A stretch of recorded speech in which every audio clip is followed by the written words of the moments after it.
Unitarian Universalist Fellowship of Wayne County. My name is Tim Briner. I'm the worship associate today. We are a diverse congregation that welcomes you as you are, regardless of your age, ethnicity, race, sexual orientation, gender identity, economic status, or physical ability. We come together to seek deeper meaning, as is the case over here.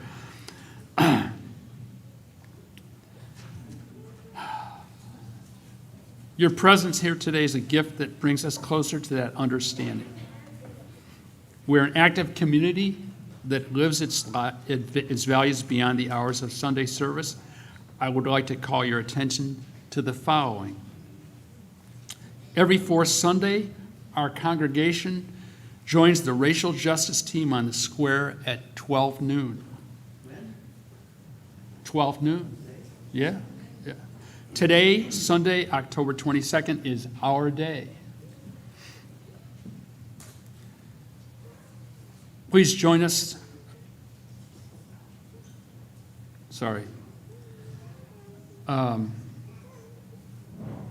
Join members of the racial justice team and other local advocates on the square to stand vigil for racial justice. Please join us this Tuesday, October 24th at 6:15 for our monthly vegan potluck. We'll have plenty of good food and lively conversation. Please bring a vegan dish to share, your own table service, and drink. Please contact Karen Armstrong if you have any questions. If you would like to find out more about our activities, please feel free to ask Karen Skubik, our membership coordinator. Thank you, Tim, and welcome all. And it was fun to meet some new folks that came here for the first time to a service, and we welcome visitors to stand up and introduce themselves if they would like to. You don't have to, or if you want to introduce a family member, we have someone standing up right away, so you can set our example here. Thank you. Good morning, I'm Trace Keller. I'm grandfather to Theo and Sebastian, and I've come from New York to see the show that they're supposed to be giving today. Welcome. Okay. Welcome, Trace, a fellow New Yorker. Yeah. Would anyone else like to introduce themselves? You don't have to. Okay, over here. Whoops, what, this way too? Did someone? Okay. James. I'll be back. Hi, I'm James Turney, my wife Maria, and our sons Theron and Slade. Welcome. Okay, welcome. Great to have you. And they were quite the bowlers last Sunday, too. I know we had our annual bowling event. Anyone else on this side before I wander? Well, I should thank in the middle the people that are attending virtually for joining us. So thank you for joining. We hope to meet you sometime. Some of you, I'm sure, are regulars here and just home today. So good to have you online. And over here. You can stand up too. Hi, we're John and Kristen Lorson. We're from Oroville. We have many friends in this group, and this is our first time to a service. And I immediately am glad I came because when I walked in, they gave me a blank coloring pad and some crayons. I'm home. Thank you. Hey, welcome. You know Kristen's an artist here, so yeah, that was fun to give her that. Anyone else? Great to have you all here. We hope to join you with coffee afterwards, after the service, and we can get to know you a little more. Thank you all. Now I would ask you to open your minds and silence your cell phones for our time together.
Our chalice lighting this morning is from Adam Slate, honoring our common connection in our uniqueness. We gather this morning as one community, a community united by common ideals: love, justice, diversity, freedom, mutual care, equity. Yet look around. Look at the faces of those around you. Each face represents an individual. Every one of us, with our own story, needs strengths and faults. We light our chalice today, honoring our common connection and also the uniqueness that lives within each of us. Let us now rise in body or spirit as we sing our opening hymn. The music can be found in the Teal hymnal, number 1003, Where Do We Come From? Each line gets sung twice.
This is a song that is wonderfully done in a round.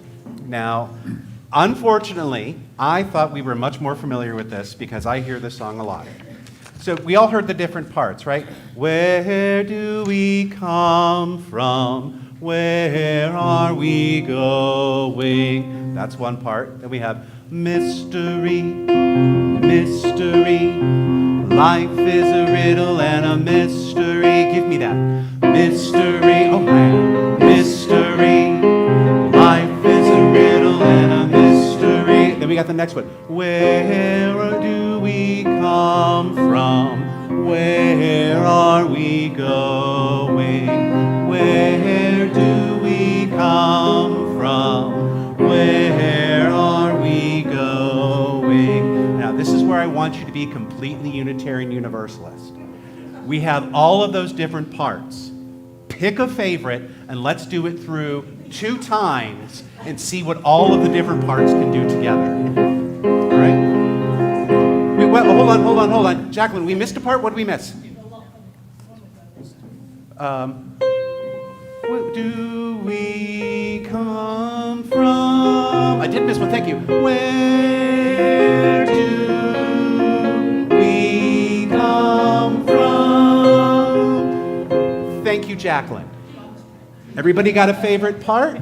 Everybody got a part they think they might want to try? Everybody going to be just a little bit brave on this beautiful morning? All right, let's do it twice around and see what happens. Where do we come from? Where are we going? Where do we come from? Where are we going? Mystery, mystery. Life is a riddle and a mystery. Mystery, mystery. Life is a riddle and a mystery. Where do we come from? Where are we going? Where do we come from? Where do we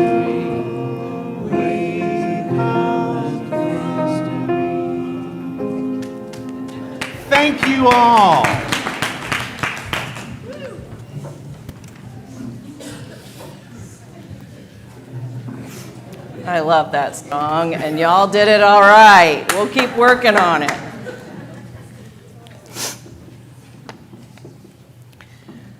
This is an exploratory worship service, and what that means to us is that all of us, all together of all ages, are going to be here for the entire service.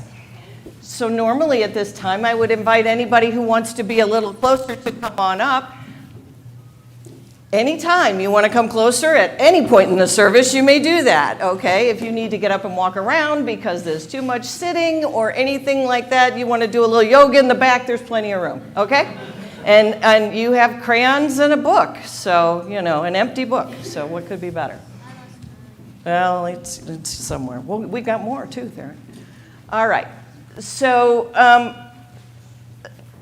this section of our service is called Stories We Love. Later we're going to talk about stories we live and then stories we create. We're a people of story. That's kind of essential to our humanness. And I think that's the story for later, sorry. I can only do so many things there. I think, I could be wrong, but I think that's part of what makes us unique as humans from other animals is that, you know, our ability to story is one of those things.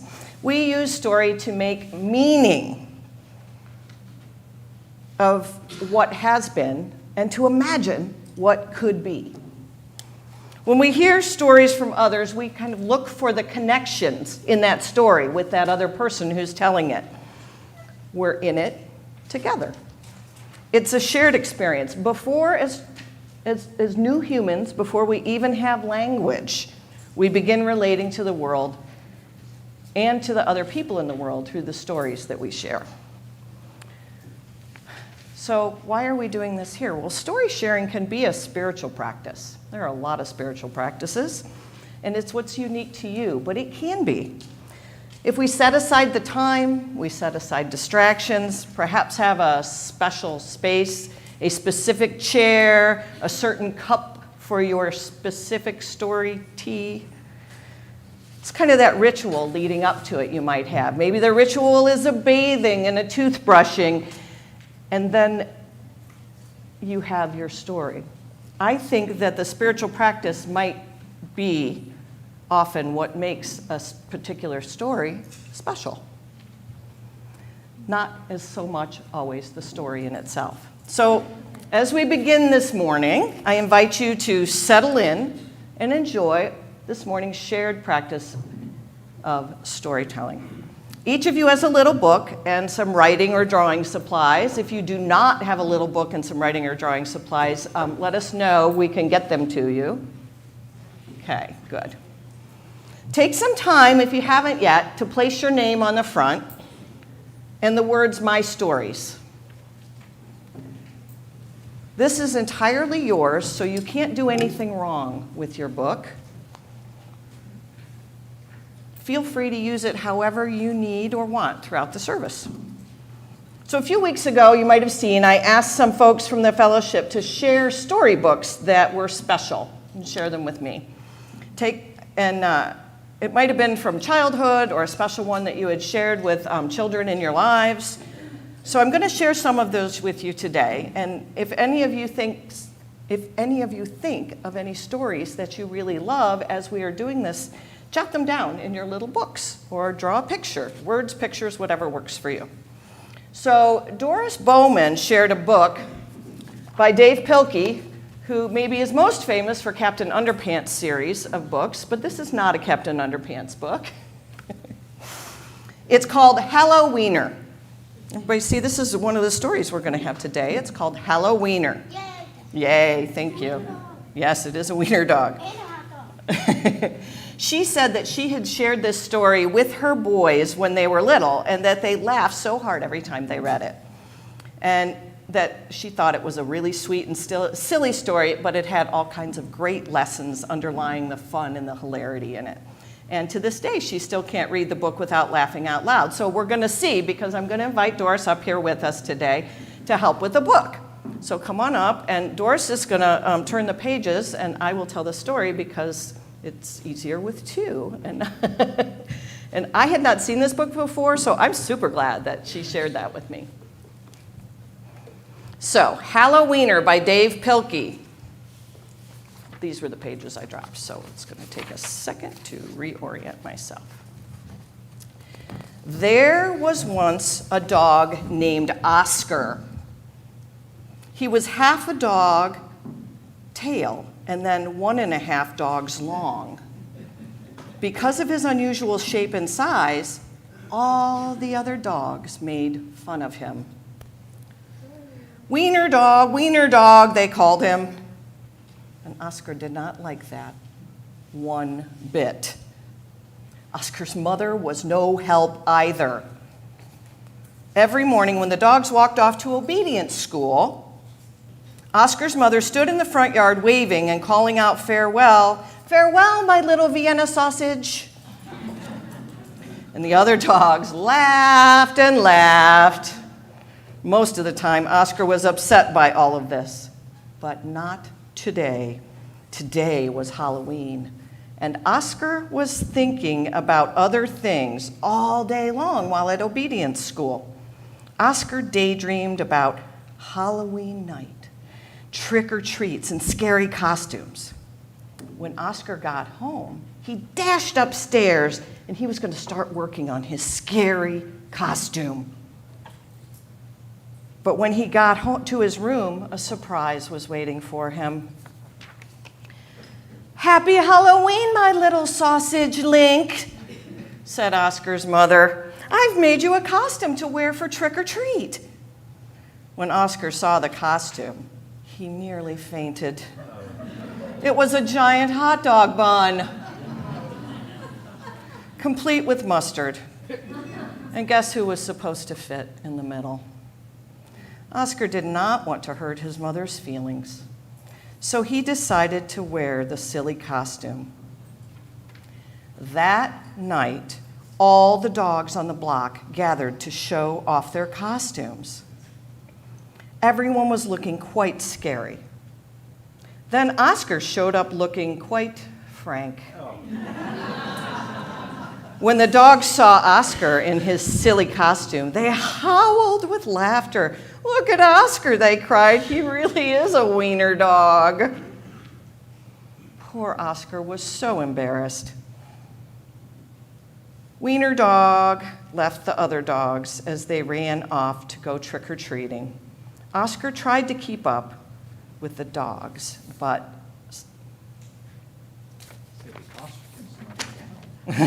his silly costume kept slowing him down. All night long, the other dogs hounded every treat they could get their paws on. So by the time Oscar got to each house, there were no treats left. Soon, trick-or-treating was over, and the dogs walked home past a spooky graveyard. Suddenly, a horrible hissing sound filled the air. Hiss! The dogs stopped dead in their tracks. Then, out of the graveyard rose a ghastly monster. The dogs screamed for their lives. They dropped their treats and jumped into a nearby pond. The monster moved closer.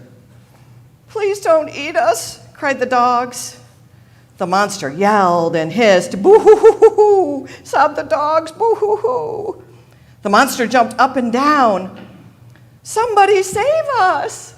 shrieked the dogs. Just then, somebody showed up.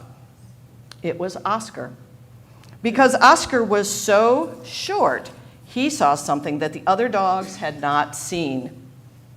"That's no monster," cried Oscar. And with a loud bark, Oscar waddled to the rescue. Oscar chomped and tugged with all his might. Rip! And there, standing in the moonlight, were a couple of ornery cats. "Help!" cried the cats. "We're being attacked by a giant frankfurter!" And they ran off, screaming through the graveyard. The dogs in the pond had seen the whole thing, and now it was their turn to be embarrassed. "We've been chased into a pond by a couple of cats," they moaned. But Oscar was a true friend, and he leaped into the water and swam out to the dogs. His silly costume made a wonderful life raft, and the dogs climbed on. "All aboard," Oscar called, and he dog paddled back to shore.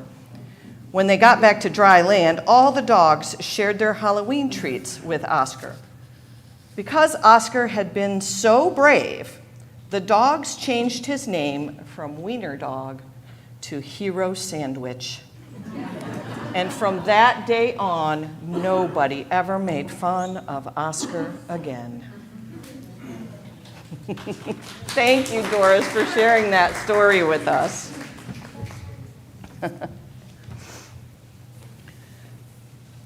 Bert Bishop also shared a couple of books with me, and they are these two right here. This one is called, This one is a Little Golden Book. Who remembers Little Golden Books? Oh yeah, they still make them.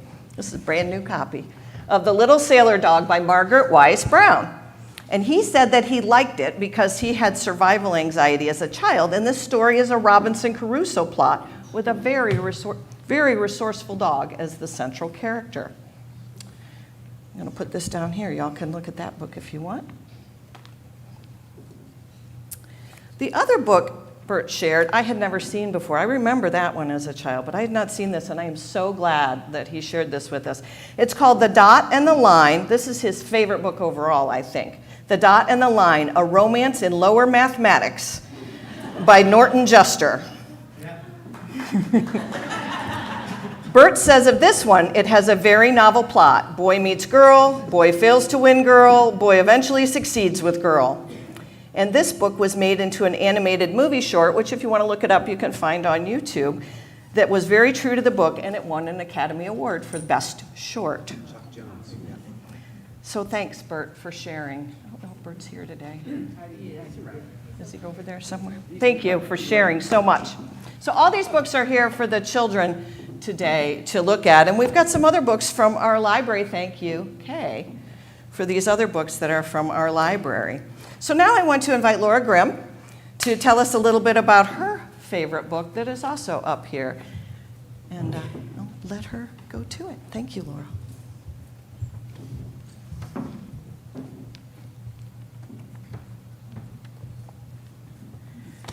I'm going to tell you a little bit more than just about the book. My mother was a librarian, and she would tell people that everyone should read something every day, even if it's just the back of the cereal box. And I have this warm memory of my mother. It's a good memory. We had this old leather rocking chair that was covered in gray leather, and it always reminded me of an elephant. And I have a picture of me sitting in my mom's lap as she's reading a story to me on Christmas Eve. When my kids, I have two, when they were toddlers, my grandmother moved in with us. She was in her 90s, and she desperately wanted a purpose. She wanted to do something.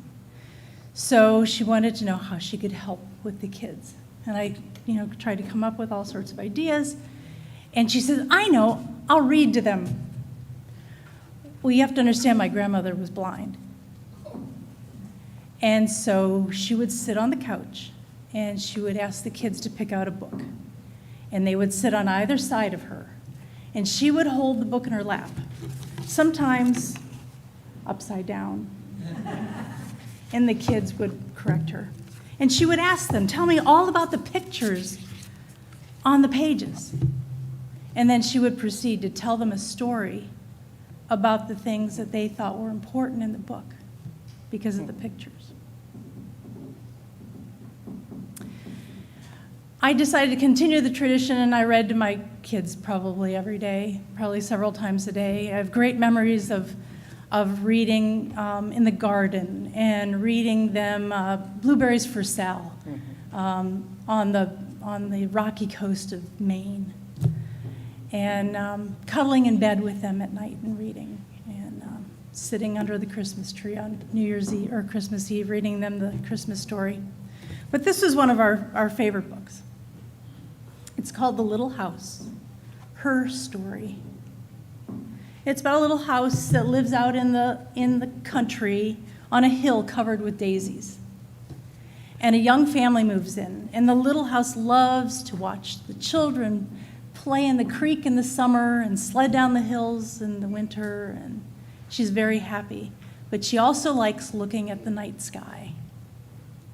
It's quiet. The stars are bright. Well, time goes on. Kids grow up and move away. Generations come and go. And in the little house's neighborhood, suddenly there's a road, and then it's paved. And then there's more houses. And then there's the suburbs. And then there's trolley cars. And then there's big buildings. And eventually, no one lives in the little house. Her shutters are closed. There's big skyscrapers all around her. And she doesn't know if it's night or day because it's so bright. She can no longer see the stars. So we would stop and we would talk at this time with my kids about, how do you feel? How does the house feel? We would also talk about things like urban planning and that kind of thing, and the importance of dark skies. Well, spoiler alert, the great-great-great-granddaughter of the builder comes by someday with her family. They're in the city. They recognize the house from pictures long ago. They see how sad she is, and they decide to buy the house and move her back to the country. The windows and shutters were fixed, and once again they painted her a lovely shade of pink. As the little house settled down on her new foundation, she smiled happily. Once again, she could watch the sun and moon and stars, and once again she could watch spring and summer and fall and winter come and go. And once again, she was lived in and happily taken care of. Books are magical. They allow you to have tough conversations with your kids. They allow you to talk about the importance of space and dark skies. They're filled with emotions. I will always remember sitting on my mom's lap. I can still hear my grandmother telling stories to my kids and them laughing. And I can still hear my mom saying, read every day, even if it's just the back of the cereal box. Thank you.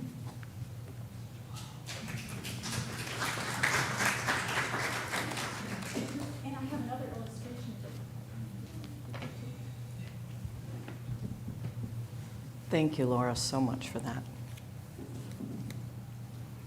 So now is the time for our reflection and sharing about the stories that we love. Do you have a favorite picture book or story that you had as a child or that you like to share with the children in your lives? You are going to have a few minutes to reflect on that. You may make notes in your book, you may draw pictures in your book, whatever you would like to do. And then when we ring the chime, please turn to a neighbor and take a few minutes to share yours and to listen to theirs. And then when the chime rings the second time, please finish up and return your attention to the front. Okay? Everybody got it? And it says it up there too. If you were like, what did she say? I wasn't paying attention. So it's right up there. So all of you have a little book. If you can think about your favorite book and go find it.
Did everybody find a good story?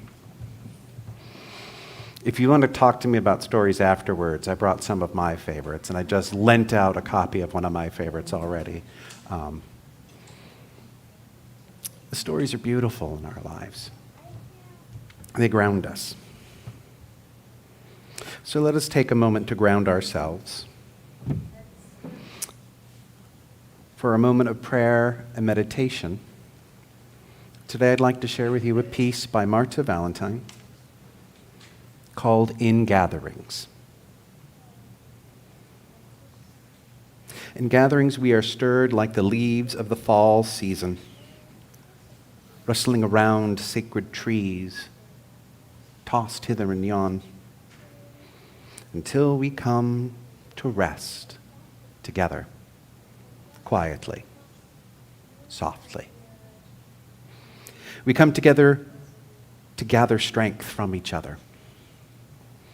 We come together to give strength to each other. We come to ask for strength from the Spirit of all that is and is not. When our hearts sing or when they frown, it is the way of compassion telling us to give. It is the way of peace telling us to share our gifts. For we are happiest and most powerful when love is made apparent in and through us. Spirit of the circle that is love, as we twirl in this dance that is life, we give thanks for reminding each of us each day of our task of ministering to each other with a searching glance, a safe touch, a generous smile, a thoughtful word. Thank you for reminding us that we are always building our beloved community. Thank you for reminding us that through our covenant with you, we covenant with each other and are made whole. In gratitude, we celebrate with open hearts and minds. We discover who we are, separate from each other and within one another. In this circle that holds all life, may we ever work toward widening its boundaries until there are none. Amen. Paz. Blessed be. We come together each week as a community. We come together to draw strength and to support each other. I want to lift up the following joys and sorrows of our community. First of all, it is wonderful to see Carol Noel back. Many of you have noticed that Carol may look a little worse for wear. She had a fall. She's recovering, and her spirits, as always, are good. Thank you, Carol. It is good to see you. Our hearts are with Mary Gentry this week, who lost her father. He was 98 years old and led a full and wonderful life, and it is still hard to lose such a pillar in one's life. Our comfort is with you, Mary. Many of you know Remy Starcher, a young adult who often joins us for service. They were in a car accident this week. They are fine. Their neck is a little sore, their body is a little bruised, and their car is a lot totaled. It is a joy to be in such an accident and to walk away with minimal injuries. And it is hard when we live on such a meager means to lose our mode of transport. So many of us sometimes forget how easy life is with a car and how hard it is without. Remy appreciates any positive vibes, as they say. We all come in with our own joys and sorrows, and sometimes we share them, and sometimes they are too much for us to share. As we sing Spirit of Life, I would encourage you, if you have something that is weighing heavy on your mind, a sorrow, to come over to our table, put your sorrow on that stone, and then let it go, reminding us that sorrows shared are sorrows divided. And if there is something that boosts your heart, if you have a joy, please do the same. Put it on the stone, place it in the water, knowing that joy shared or joy is multiplied. And if you would like to talk with me later about something that is heavy on your heart, make eye contact, reach out for my hand with me, let me know, for I would love to talk with you. Please join us now as we sing the Spirit of Life.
Ask that you let me turn off the belt pack and let me use this mic. Because I want to talk to all of my friends out here about the stories we live. And I want to talk specifically about princesses. How many of you out there like princesses? I see somebody out there who I'm willing to bet likes princesses. Anybody? Where is my love? There we go. Love for the princesses. Do you have a favorite princess? Maybe it would be Sleeping Beauty or Cinderella. Yes, Cinderella. All right, so we got a vote for Sleeping Beauty and Cinderella each. Quality princess material. Do we have any other people who love princesses? Okay. Ruthie, do you have a favorite princess?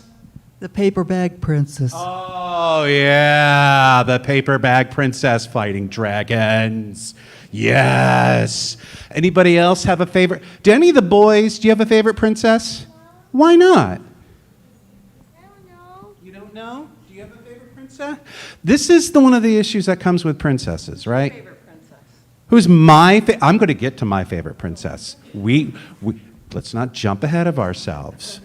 I am a sucker for a princess, right? I love a good princess story, and Cinderella is one of my favorites. Do you know why Cinderella is one of my favorites? That Disney version? Cinderella is a wonderful example of kindness. Do you ever watch that movie and see how she reacts to her sisters and her stepmother? You want to talk about somebody who lives a life of compassion and kindness. Cinderella doesn't get mean. And can we agree Cinderella maybe has a little leeway to get a little mean? Have you seen? I mean, those mice made that dress for her, and those sisters tear it up. How rude is that? You tear up my dresses, I'm going to get a little spicy with you. Princesses can show us some wonderful things. And Cinderella is a great example. Can you tell me what happens to Cinderella? All right, what happens to her? Well, she gets a little pressure on her. She has a little pressure on her. Okay. Actually, a lot of pressure. A lot. She goes to a dance, right? Yeah, but her stepmother doesn't really want her to. And Yeah. what happens at the dance? Well, she gets kind of married to the prince, but she kind of runs away because the spell only lasts till midnight. Right. Spell only lasts till midnight. She loses the shoe, right? Loses that glass slipper, most impractical footwear ever. And then the prince goes to every single house to find the person that has the right shoe and finds the woman he loves and marries her. It's wonderful, right? Here's the thing I don't like about Cinderella. I think there's a lot of good in Cinderella. Why can't Cinderella save herself? Why can't Cinderella say to herself, I'm in an abusive situation and I think I need to leave? Why can't Cinderella say, I am a smart and clever young woman and I can sew and I can charm animals. I think it's time I moved out of this house and started my own seamstress business. Why can't Cinderella save herself? I'm getting some comments about this. Systemic inequality. And this is why my favorite princess story is Rumpelstiltskin. I used to have Rumpelstiltskin, I would say red, but my mother just kind of made it up because she knew it so well because I asked for it so often because I'm that ADHD kid who has to have the same thing every night. The story of Rumpelstiltskin. Who knows the story of Rumpelstiltskin? All right, do you want to retell Rumpelstiltskin or do you want me to do it? You want to do it? I don't know some parts, but All right, can I help you with it? All right, so we got Rumpelstiltskin, who is this little like gnome creature, right? But there's this young woman who needs the help of the king or the kingdom or whatever, and says to them, if you give me help, I will turn hay into gold. Can anybody here do that? If so, please see stewardship. All right, turning hay into gold. Kind of a big ask, right? Can she really turn hay into gold? No. So she sits in the room, locked with a spinning wheel and all of this hay, crying to herself, I will never get this done. And here comes this gnome creature named, right? And he says, I will turn your hay into gold if you give me your firstborn child. Whatever he sounds like. And she's like, deal, right? And this goes on for a few nights, and she finally falls in love with somebody, has that firstborn child, and Rumpelstiltskin comes to take it away, and she's like, no, you can't have my baby. And Rumpelstiltskin says, if you can guess my name, y'all can keep the baby. And she's like, okay, your name is Joshua, your name's Arnold, your name's Josephus, your name is Macadacious, all of the names in the world. What were some of the names she guessed? Jonathan. Jonathan, you got another one? Harrison. Harrison, did you have one? I'm Maria. That's a good one. So finally, what she does is she sneaks out when he leaves, and she follows Rumpelstiltskin and sees him dancing in the forest, going, my name's Rumpelstiltskin, she's never going to guess it. Aha. She uses her cunning. She uses her sneakiness. And finally, when Rumpelstiltskin comes around and says, finally, you'll never guess my name, she's like, it's Rumpelstiltskin, fool, get out of here. Let me keep my baby. I love that story. I still love Cinderella. And what I learned from Rumpelstiltskin is that there are strong women out there. How many of us have things that we have learned with stories like Cinderella that maybe as we've grown up we've said, you know what, that's not what I need in my life anymore. We all have stories that at some point in time get us through, right? I love the princess side. I love the idea of kindness. I love the idea of admitting that beauty can be a good thing, but that beauty isn't everything. Putting some of that aside. Each of us has been given stories throughout our life that we need to maybe put away. I heard a lot of stories growing up about how people who were black were maybe not as deserving as so many things as people who were white. And I learned to put that away. I heard a lot of stories about how to treat women that I definitely had to put away. I had a lot of stories about how to treat myself that I had to put away. There are beautiful, beautiful stories that teach us beautiful things about ourselves. And I want you all to think, what are the stories that you had growing up that reflect values for you that you want to carry forward? What are the things in your life that you were taught that are so important to you and so beautiful and so fantastic that you can't wait to pass them on? And what are the stories that you were told that you've outgrown? What are the stories that you were told that it's time to put down? I want you to take a few minutes, just think about that. What are the stories you've lived that it's time to put aside?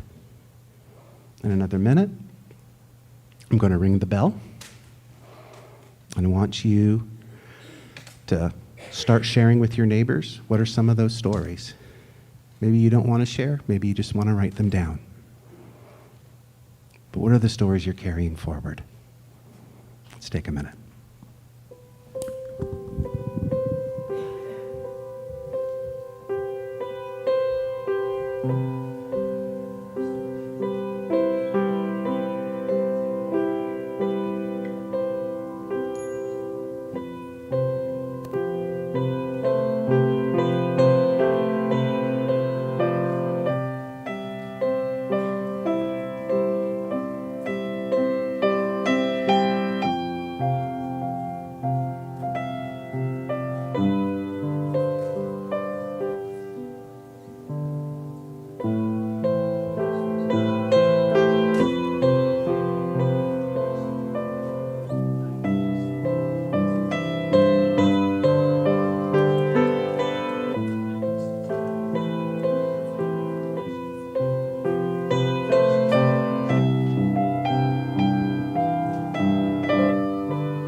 It has been said that faith without works is dead. As Unitarian Universalists, we believe in doing the work, no matter the source of your faith. The offering we are about to collect funds the works both within our community and beyond these walls. All donations collected today that are not specifically marked otherwise will be split with the Unitarian Universalist Service Committee, or the UUSC. It is a nonprofit organization that advances human rights and social justice around the world, partnering with those who confront unjust power structures and mobilizing to challenge oppressive policies. The offering will now be collected and gratefully received.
Please join me in this unison reading. The words are on the screen.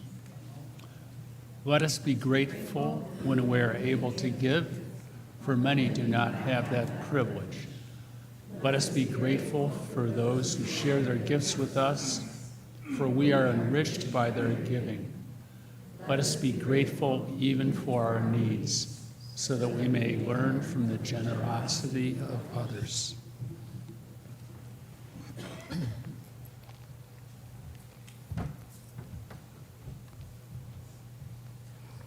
The stories we create. As Unitarian Universalists, we are called to a free and responsible search for truth and meaning. Our faith tradition is living and changing. Well, as individuals, we're called to do the same. David Loy, in his book, Stories Create the World, says that freedom and a key to healing is realizing that we can change the story and our role within it. That whether or not karma is an unfathomable moral law that is built into the cosmos, living a story has consequences. The difference between good and bad karma is the difference between stories that decrease and increase suffering. He also says that stories teach us what is real, what is valuable, and what is possible. And goes on to say that stories are not abstractions from life, but how we engage with it. The question is not so much what do I learn from stories, as what stories do I want to live? So we're going to explore that a little bit. I would like to ask the assemblage of cast members to make their way to the back. We have a story written called Whose Reality Is It Anyways? By Orlando Brugnola. And I have a few people who have offered to help me with it. We have a storyteller. Where's my storyteller?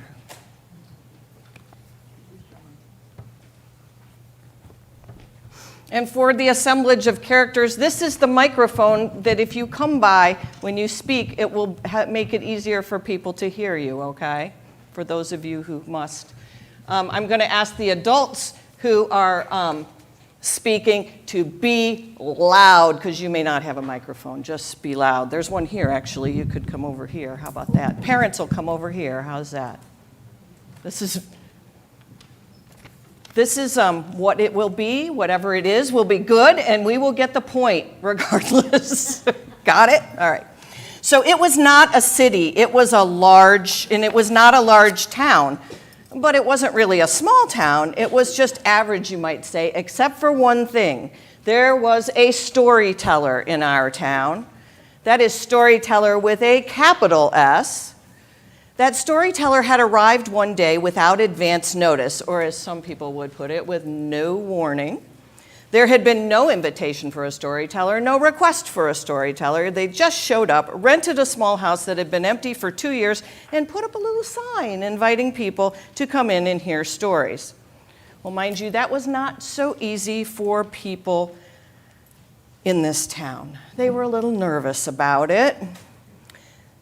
They wanted to know if the storyteller was qualified. Is that storyteller accredited to be a storyteller? Is that storyteller a male or a female? Well, the children didn't care, of course. A storyteller was a storyteller. Gender and accreditation were just not on their minds. They were thirsty for real stories.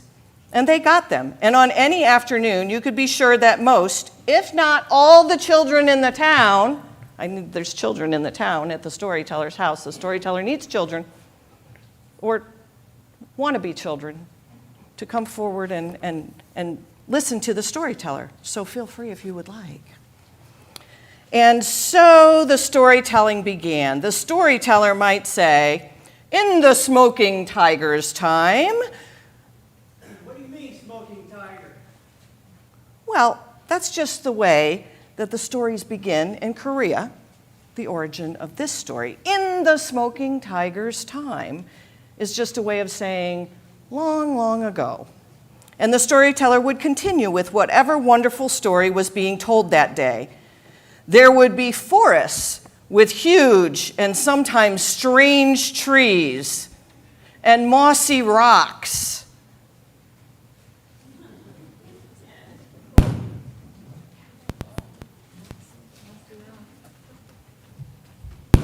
Go put it over by Walter. And strange trees.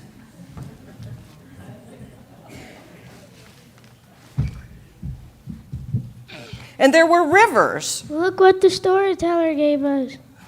That's way too heavy. That will fall through the floor to the room below. We have to give it back. Well, we'll leave it there for now. That's okay. There were rivers with golden fish that were swimming. No, you can leave it there for now. Go ahead, go over there. Rivers and golden fish swimming through. There we go. What wonderful stories. There was a wonderful bird with the sweetest song in the world.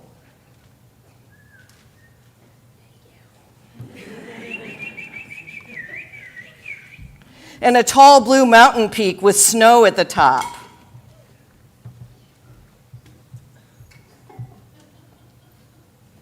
And all the children and youth listening to the stories wanted to listen forever because the stories made them feel amazed and happy. Look what we got from the storyteller. Yeah, we'll do that in a minute. All right, you guys just stand right there. Okay. Let's see. So they asked the storyteller if they could take part of the story home with them, and the answer was always yes, of course. So they did.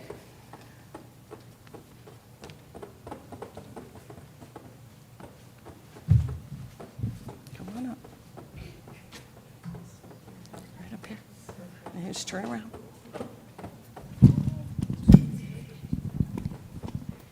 Look what the storyteller gave me. You can't have a tiger in here. They're dangerous and they'll eat us all up. You know I don't want you to start smoking. You gotta take it back. Gotta take your tiger back. Go sit down. Thank you.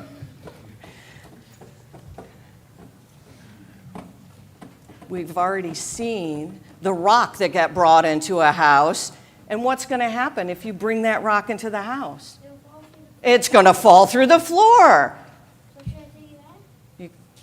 Yeah, you should probably take it back. It's heavy, though. Oh, my gosh, it's so heavy. He is so strong. It is cool, though. And then... Look what we got from the storyteller. It's okay. Wait, you want to say it again? Look what we got from a storyteller. What were we saying? You can't bring something like that into the house. It's too big, and the snow will melt and make a mess. Right, you're going to go put it over there, right?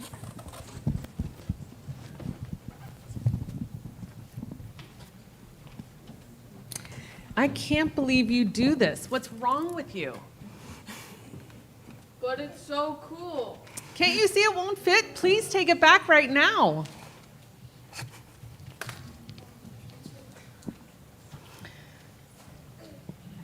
By this time, the children were getting the picture, and they said to the storyteller, "Our moms and dads will not let us bring anything home from the stories." And the storyteller said, "Yeah, I noticed that." And the children wanted to know if the storyteller could do something about it. Well, the storyteller wasn't sure, and that kind of surprised them because they thought the storyteller really did know everything that there was to know. Please, they begged the storyteller. They begged the storyteller, please figure this out for us. Our parents are really good and they love us, but they are so stressed out. Well, the storyteller thought and thought, and then said, "Let's see." Well, the children weren't too happy with that answer, but they sat down and listened to the story of the day, and they were soon lost in it and forgot all about their disappointment. And then something began happening in the town that got everybody talking. Things started showing up in unexpected places. There was a big tree right in the middle of the street. And there was a tiger in front of the garage. And a huge blue mountain at the front door of a house. Nobody knew what was going on, but they knew who they thought was responsible. It's that storyteller. And they said, and the mayor of the town said, well, they said to the mayor, "You've got to do something, mayor. You must do something. Not tomorrow. Now, today, you must do something." And because the mayor was up for election next week, he said, "I will personally take care of this immediately." And he marched right over to the storyteller's house and knocked on the door. Yes? This has got to stop. What's got to stop? All these things all these things that are showing up everywhere. You don't like them? Are you kidding? Today I couldn't even get into my own house because there was a mountain in front of the door. Why don't you just go through it? Go through it? It's a mountain. It's solid rock. What do you mean go through it? But it's a story mountain. All you have to do is enter the story. It's so simple. Just enter the story. The mayor was so exasperated that he thought he had better leave before he said something that could be overheard by those who were going to vote for him. What are we going to do, he thought, and muttered as he walked away. Should I call the local sheriff or the state troopers? Maybe I should call the governor. This is very, very serious. These storytellers are all troublemakers. We should have never rented that house. There ought to be a law about this. And of course, many more mutterings along those lines. By the time the mayor got home, the mountain had vanished from the front of his house.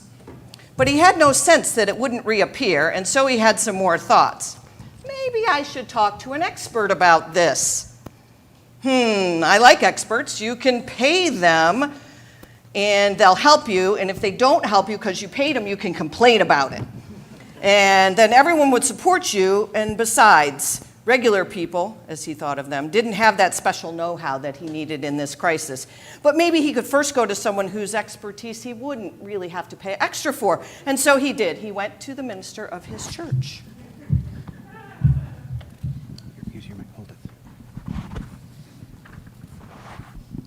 I'm in a real jam. Why don't you sit down?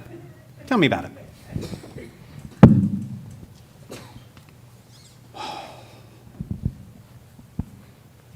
And so the mayor did. He talked about what had happened, talked about his frustrations, talked about what the storyteller had said, and then the minister asked a question. Why did you decide not to enter the story as the storyteller suggested? The mayor wasn't expecting this question, so he had to think very, very hard. I don't know. At least I don't think I know. It just didn't make sense at the time, and really, I didn't know how. And then I got angry and didn't want to. So what would you do now if you could do it over? I'm not sure. I'm kind of afraid, though I don't know what I'm afraid of now. Okay. Unfamiliar things can be pretty unsettling, and many people get afraid. But is there really something here to be afraid of? The mayor thought, and he couldn't come up with a real reason to be afraid. New things are unsettling, and most of us are reluctant to just jump in and say, oh, this is cool. But it can be really useful to look at things in new ways. When we learn new things, we can have a lot of fun in the process. But it's not easy. After all, how do we know will we like how the story ends? That's in our hands. All of us who enter the story decide how it will turn out. We take what is given to us and decide if it will be beautiful or not. We decide if we're willing to learn something new. We decide whether we allow ourselves to be amazed and delighted by the story, or whether we will be gloomy and closed to the magic of it. Each of us creates stories, listens to stories. Each of us has creative genius, and a good story calls out to us to use that creative genius for the benefit of all. It's really not so hard.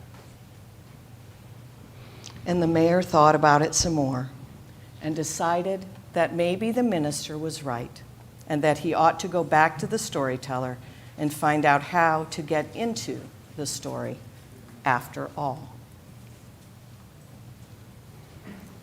Thus our story ends. Thank you to everyone for that story today.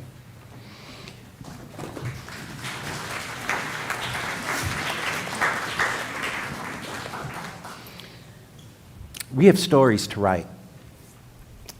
We have a lot of new things that are coming up, a lot of things to create. This community is writing a really interesting and beautiful story. You've got 50 years on it so far, and it's not ending yet. What are the stories you want to take into the future?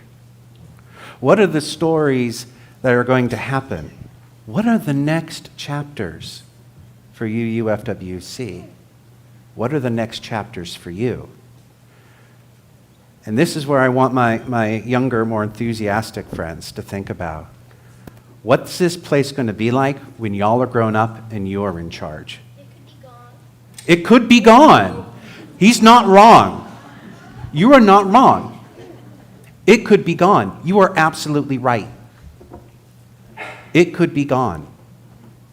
What are we going to do to preserve it? What actions are we taking to make sure that this is a place you want to be?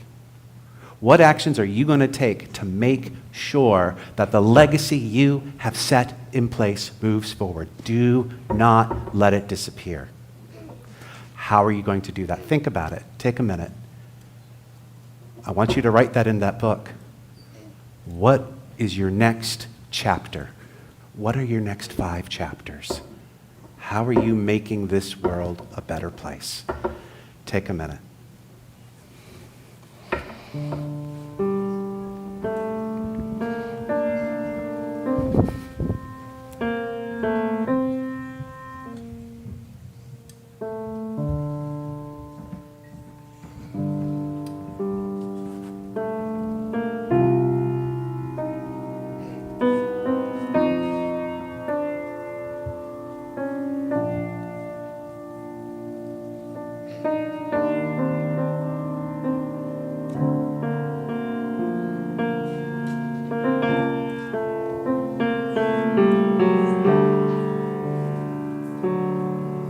You now talk to those around you. What's your vision?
I hope you've had some ideas about where the stories are taking you, where you want to go forward. I want to hear about some of these stories, and I would love to talk to you about them over coffee hour, but I think it's already ended because we've gone over. So I apologize about that. There still will be coffee. I would never deny any of you coffee.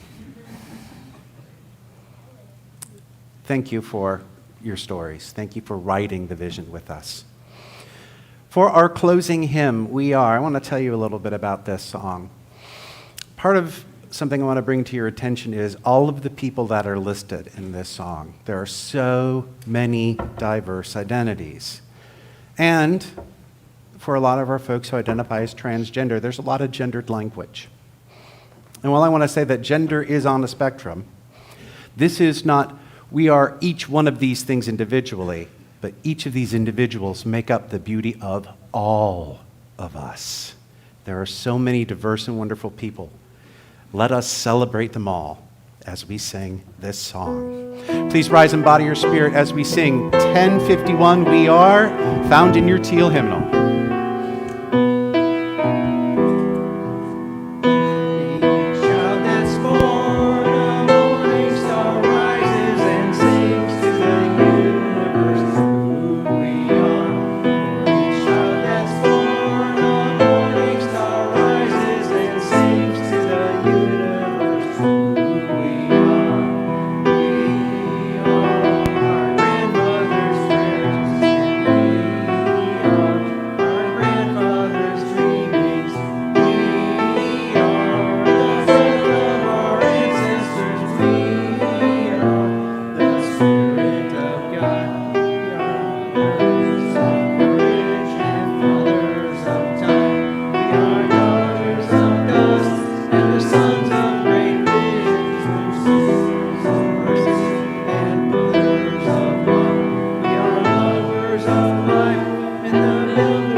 Tim, could you put out our chalice for us while I read the benediction? Our benediction this morning is Use Our Inner Lights by Amanda Alice Ulahan. Together we enjoyed the warmth and beauty of stories, of this flame and of this special community. As our chalice flame is extinguished this morning, we can still remember that its glow is carried with us. We can use our inner light and this flame to kindle new sparks throughout our lives and in the world. May the spirit of peace and togetherness bless your lives. May it be so.